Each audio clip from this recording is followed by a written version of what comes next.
positive lambda doesn't exist non-perturbatively. One reason for this is that it doesn't appear possible with positive lambda to define precise observables.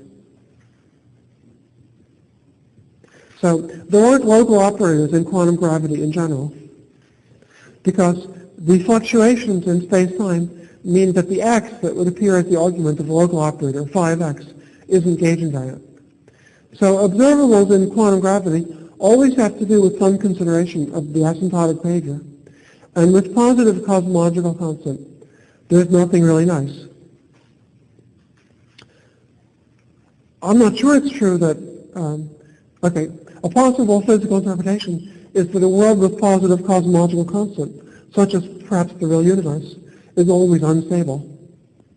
If that's so, then it would not make sense as an exact theory in its own right, but would have to be studied as part of a larger system, like an unstable particle, like a W boson, which precisely because it's unstable only makes sense in the context of a bigger theory. I don't know whether that's the right interpretation, but in any event, since I don't know any precise observables, I can't try to solve 2 plus 1 dimensional gravity with positive lambda, since I wouldn't know what to try to compute. I can't say it definitely doesn't make sense. I only can say that nobody has convincingly explained what you should aim to compute and thus what it would mean to solve it. And since we don't know what it would mean to solve it, we won't try. This is an advance compared to 20 years ago. 20 years ago, the status of quantum gravity was equally murky for positive or negative cosmological constant. And nobody would have said, I'm going to focus on the negative case because the meaning is clear-cut, and I'll leave aside the positive case because its meaning is murky. So there has been some progress. Now, of course, zero cosmological constant is the borderline, and above 2 plus 1 dimensions, it has a meaningful observable, which is the S matrix. That doesn't really work in 2 plus 1 dimensions. There are no gravitational waves, so without matter fields, in pure gravity, there also are no black holes when the cosmological constant is zero, so there's nothing that could be scattered, and therefore there's no S matrix. And again, there's no clear picture of what you would mean by trying to solve the theory. So we'll leave aside the case of zero cosmological constant. But with negative cosmological constant, we know exactly what we want to do. We want to describe the dual conformal field theory. It captures the asymptotic information analogous to the S matrix when lambda is zero, but it's much, much richer than the S matrix. The S matrix is a kind of poor cousin. Not only does the dual conformal field theory make sense in 2 plus 1 dimensions, but 2 plus 1 dimensions is the case for some of the richest known examples. And one of the precursors of the ABS-CFT correspondence was the work of Brown and Hinot on 2 plus 1 dimensional gravity. They consider 2 plus 1 dimensional gravity, perhaps with additional matter fields. In their analysis, it isn't important to have pure gravity. And they showed that it has an action of a left and right moving pair of Virasoro algebras with C left and C right given by their formula. Well, invariance under the Virasoro algebra is part of the structure of conformal field theory, but there's much more to conformal field theory. So from a modern point of view, what they're describing is part of the correspondence of the bulk theory with the conformal field theory on the boundary. So we can simply say what it means to solve the theory for negative lambda. What it means to solve it is to find the dual conformal field theory. And to repeat, we focus on the case where lambda is negative because that's the only case in which we know what it would mean to solve the theory.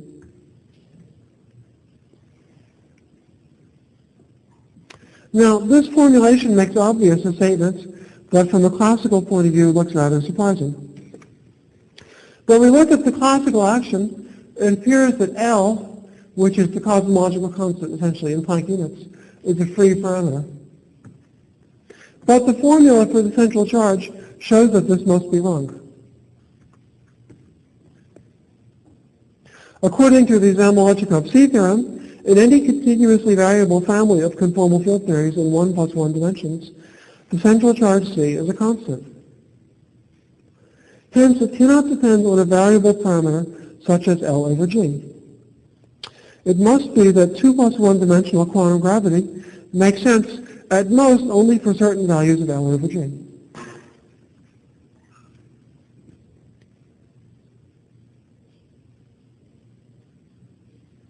Of course, there's an important technical assumption in Damir-Chekov's theorem.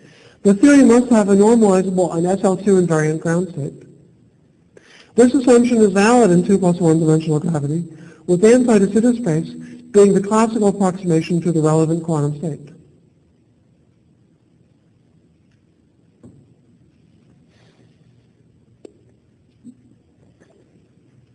Now, incidentally, the remark that L over G can't be continuously varied isn't special to pure gravity. It holds in any theory of 2 plus 1 dimensional gravity plus matter that leads to an anti-de Sitter vacuum. For example, in the string theory models whose CFT duals are known, L over G is expressed in terms of integer-valued fluxes, which gives a direct explanation of why it can't be continuously varied. It's determined in terms of integers. So we're only going to aim to solve the theory for negative cosmological constant, and even then only for certain values of L over G. But what are the right values? Actually, until here, I think everything I said is true. It's past this point that I don't have, it's past this point why I offer no assurances. Well, I don't have any honest way to determine the right values of L over G, but there's a simple picture that gives us a plausible heuristic way to calculate L over G, and it turns out that it gives interesting values. We're just going to take at face value the gauge theory description of 2 plus 1 dimensional gravity, although we don't really know why we should do this, since we don't trust it non-perturbatively, since it doesn't describe the black holes, as far as I understand. Now, in doing this, though, we'll generalize the theory a little bit. In addition to L over G, there's a second dimensionless parameter, since you can add to the action a multiple of the Chern-Simons invariant of the spin connection, where here K is an integer for topological reasons. So our problem of pure gravity depends on two parameters, L over G and K, and we're trying to solve a classically trivial theory that depends on two parameters.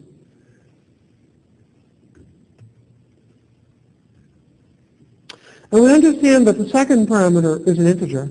That has to do with, well, classical considerations. The Chern-Simons action is multi-valued. And in quantum mechanics, the action has to be defined modulo 2 pi. And when you implement that, the 4 pi here is chosen, so that if K is an integer, then the action is defined mod 2 pi.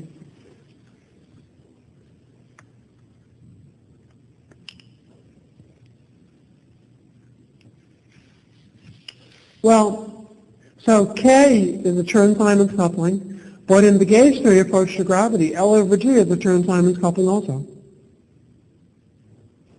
So we already understand that K is quantized, and we're just going to quantize L over G by interpreting it as another Chern-Simons coupling, just like K. So remember, in the gauge theory interpretation, the gauge group was SO2 too, but in 4 dimensions, well, this 2 is really the number of space dimensions. So in 3 plus 1 dimensions, it would have been SO3 too. Precisely because there are 2 space dimensions, we have the fact that SO22 is a product of 2 SO21s.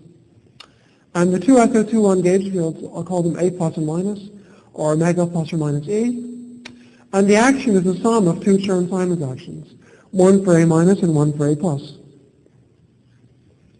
And if we take the gauge theory description at face value, then both K left and K right are integer values for topological reasons. To make sure that the action is well-defined mod 2 pi, K left and K right must be integers. Now there's something funny happening here because in general relativity, it seemed that the Einstein-Hilbert action is well-defined, not just well-defined mod 2 pi. By going to gauge theory, we're allowing additional non-classical configurations where the Vierbein isn't invertible. And in that bigger world, the Einstein-Hilbert action is not well-defined as a real number. It's well-defined mod 2 pi if we normalize it properly. So what we've done to determine the right values of L over G, I can't guarantee it's correct, but what